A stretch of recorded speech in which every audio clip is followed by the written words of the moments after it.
about how you feel about yourself. If you feel good about yourself, I assure you, you will do very good things to yourself. If you feel bad about yourself, you'll be finding ways to sabotage your life. Period. That's the punchline. 40 years into doing this work, that's the punchline.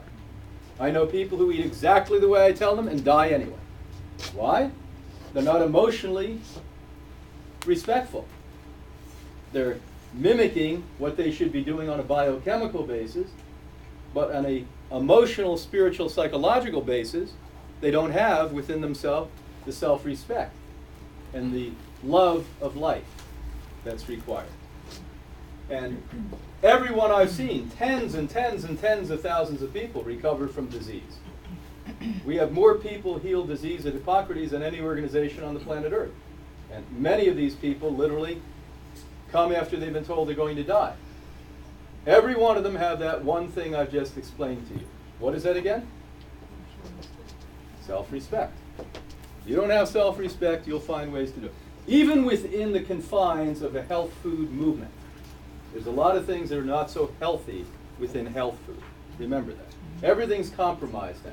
I mean, it's pretty bad when I have to go to the whole wallet market and spend extra time. You finally got it, right? And spend extra time there to figure out what really is healthy there. When I first used to go to the Whole Food Market, they'd fly me in there to Austin, their first store that wasn't a whole lot bigger than this.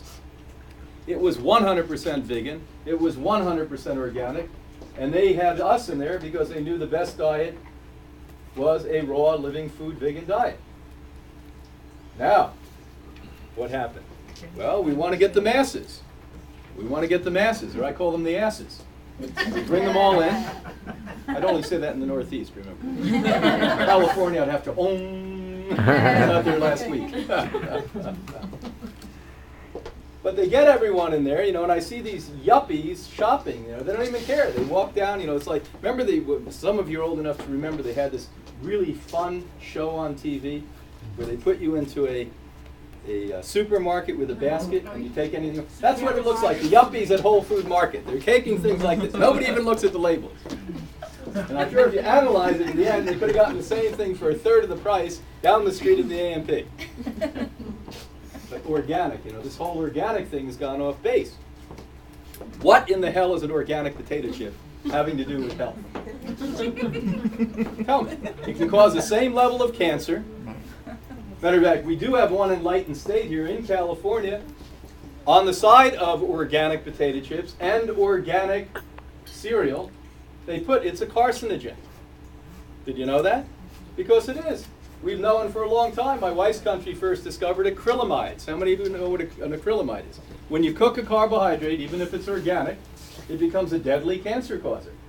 So French fries and cookies, cooked grains, and organic cereal, even the kasha cereal that they advertise on TV, all of this stuff is a known and absolutely well-researched now in several places around the world, carcinogenic. So, what do you mean? What am I going to eat? What you're going to eat is what nature has always told us to eat. And I started 23 minutes ago to tell you that. Whatever is closest to the sun is what you eat. Now, it's pretty damn simple to figure that out. You look over there on that tray, here it is, cloudy, rainy, cold, unbelievably, and there's wheatgrass growing. And if I came here in the middle of a snowstorm where you had 2 feet of snow in January, wheatgrass would be growing like that. You think that has a little bit to do with the sun? Matter of fact, it was the very third life form on this planet. The very first life form he has over here, I'm sure, is called blue-green algae. And then the second life form that was a brother or a sister of that was green algae. Then the third life form was sea vegetables. And the fourth life form were grasses that eventually became broccoli. But the reality is, these are the foods that inherently, naturally, and chemically have the structure, the blueprint, that is the most wide, the most complete, and the most nourishing.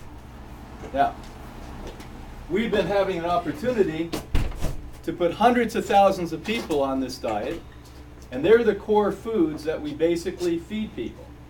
And when we feed people those core foods, what happens is they come back to life.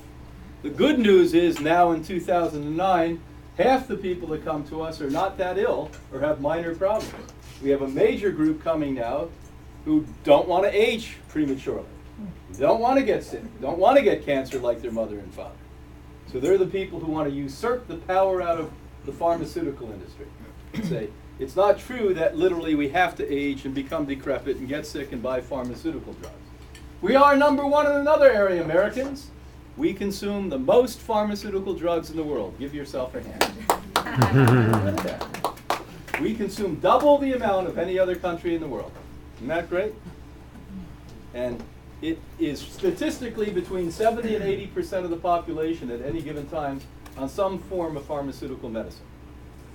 Another thing we're number one at. Get ready to clap again. Last year, the number one drug no longer is antibiotics.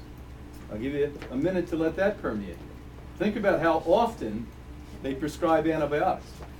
You walk by the doctor's office, he'll grab you and inject you with an antibiotic. You don't even have to say anything's wrong, they give an antibiotic. Last year, antibiotics were beat by who? Antidepressants. So now we give antidepressants more than we give antibiotics. And who do we give them to? Well, you go back, well, not only adults, children. We went from almost no children back in the 1990s taking any form of psychiatric medicine to 20 million American children now, or excuse me, 17 million American children, 20 million children worldwide, only 3 million out in the rest of the world, 17 million in this country taking some form of antidepressant, because they make diseases up. They don't make enough money on the normal diseases, so they make them up. Restless leg syndrome. What in the hell is that? Yeah, tell me. When I was young, my leg went to sleep. Get up and walk your ass. Auto reflux disease. Yeah. I ate too much shit, I'm belching. We can give you a purple pill for that one. They make it easy. You don't even have to remember Nexium. Just give me the purple pill. The hell, I don't care. Just the purple one. I know. What's it for? I don't know, but I want it.